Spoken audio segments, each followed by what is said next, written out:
الرحمن الرحيم. لا ابوها مش عايزين.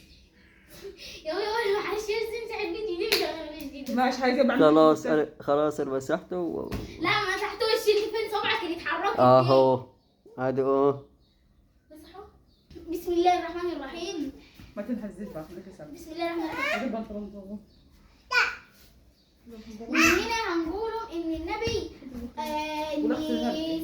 والد سيدنا النبي محمد توفى، والنبي كان عمره في 6 سنوات. اما والدته توفت كان ايه دي. انا على فكره لو غلطت اصلا حكيت كده مش عارفه اصلا. السنه بقول معلش بس انت حكيتي ده وانا نتذكر شويه اهو بسم الله الرحمن الرحيم. هنقولوا ان لما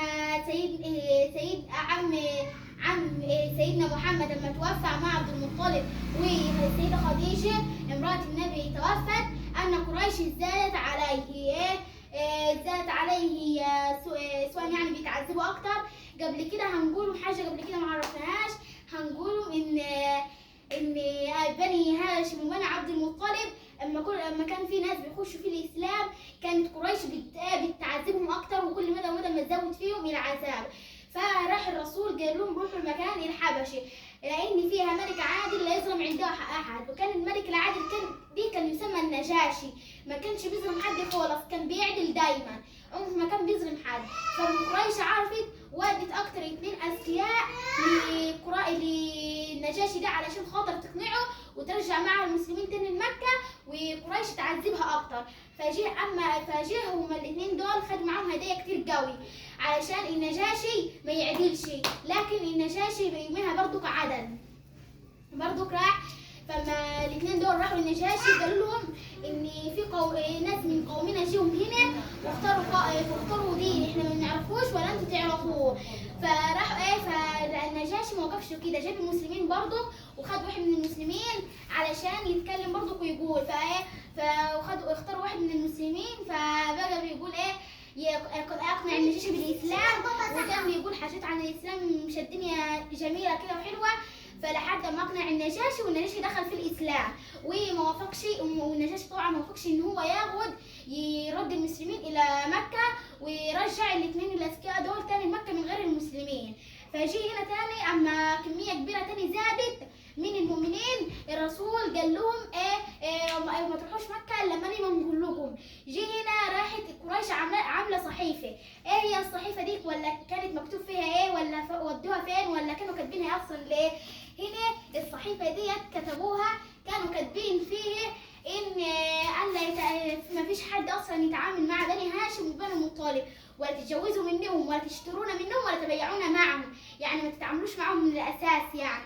وعلقوها في جوف الكعبه، ليه؟ عشان ليه علقوها في جوف الكعبه؟ عشان كل لما حد يشوفها يجراها وينفذ اللي حصل.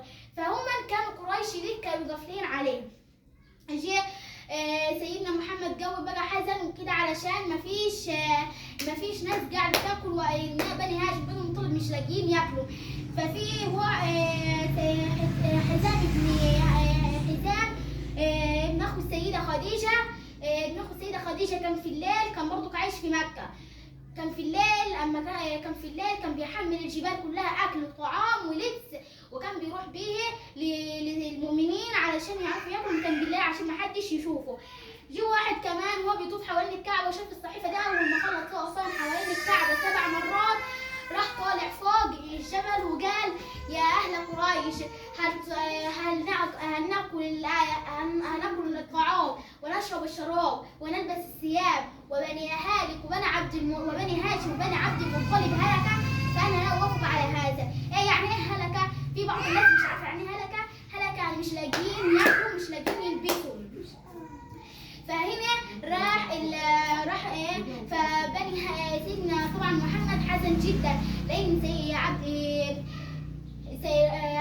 سيدنا قومة ابي هاشم وعبد المطلب يعني ما عندوش لاقيين ياكلوا ولا يشربوا.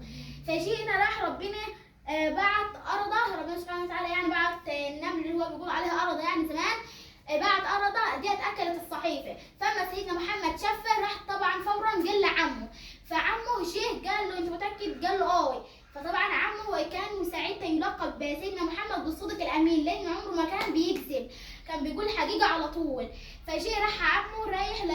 قريش وقال له ان الصحيفه اتاكلت. راحت قريش قالت طب ممكن انت تكون بتكذب علينا. راحت قال لهم لا انا ما بنكذبش، لو كانت الصحيفه ما اتاكلتش انا هنسلمكم ابن اخويا بايديا للقاتل اللي هو سيدنا محمد.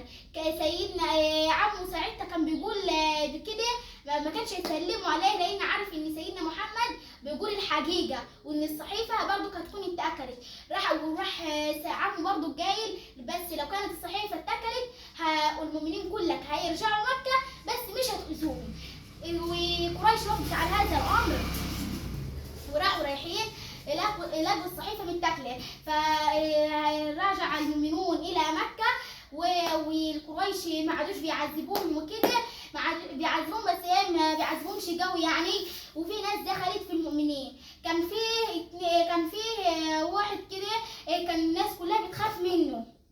وكان يعني في ناس الابله يعني اللي كانت بتعرف لنا في المدرسه وبتقول ان الشخص ده هو ماشي في الطريق لو الشيطان ذات نفسه شافه ماشي في الطريق اللي هو ماشي فيه الشيطان بيغير طريقه. اما الشخص ده بقى امن وكده واعلن اسلامه ما عادش فيه حد بيقدر يعذب المؤمنين لان دي كان اكتر شخص قريش كلها بتخاف منه. جه اما في عام كده سماه عام الحزن. ليه سماه عام الحزن؟ لان عم سيدنا محمد صلى الله عليه وسلم يعني توفى وبعده باسبوعين السيده خديجه توفت. فدول النبي زعل جدا لان دول كان من احرص الناس عليه وكانوا اكتر الناس بيحموه، مع ان يعني عمه ما اسلمش وكان كافر بس كان بيحميه وكان النبي كان بيحبه. فجه اما السيده خديجه توفت وعمه توفى جه قريش زاد التعذيب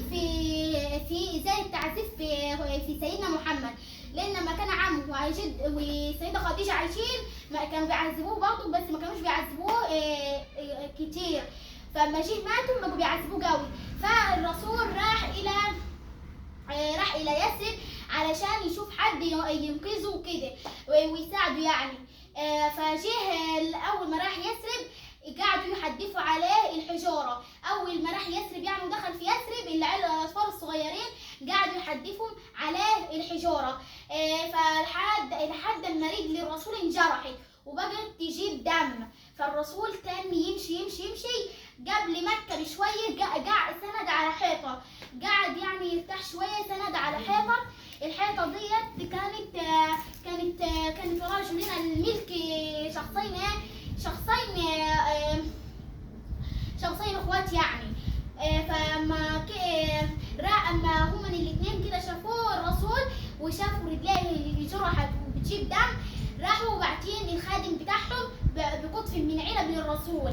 فراح رايح للرسول الخادم دي راح للرسول كان اسمه عداس. راح رايح للرسول بقطف من علب وقال للرسول اتفضل كل. فالرسول هو جاي ياكل قال بسم الله. راح عداس ده قال له انت لا تكون من هذه المدينه لان هذه المدينه لا تقول بسم الله. يعني المدينه دي لما تيجي تاكل وكده ما بتقولش الكلام اللي انت بتقوله ده. قال له انت اسمك ايه؟ قال له انا اسمي عداس ونصراني. قال له انت من بلد ايه؟ قال له من بلد نينوى. قال له طب انت من بلد يونس الصالح؟ قال له عرفت منين؟ قال له فانه اخي انا نبي وهو نبي انه اخي في النبوه. فقعد يقبل رجليه ويديه بيبوسوا يعني بمعنى الاصح. فاما الاثنين الاخوات دول شافوه جيهم وقالوا له قال الخادم بتاعه اللي هو عداس يعني انت ليه بتقبل ايديه ورجليه؟ راحوا رايحين وجايين له. راح عداس رايح جاي لهم ما في هذه البلد من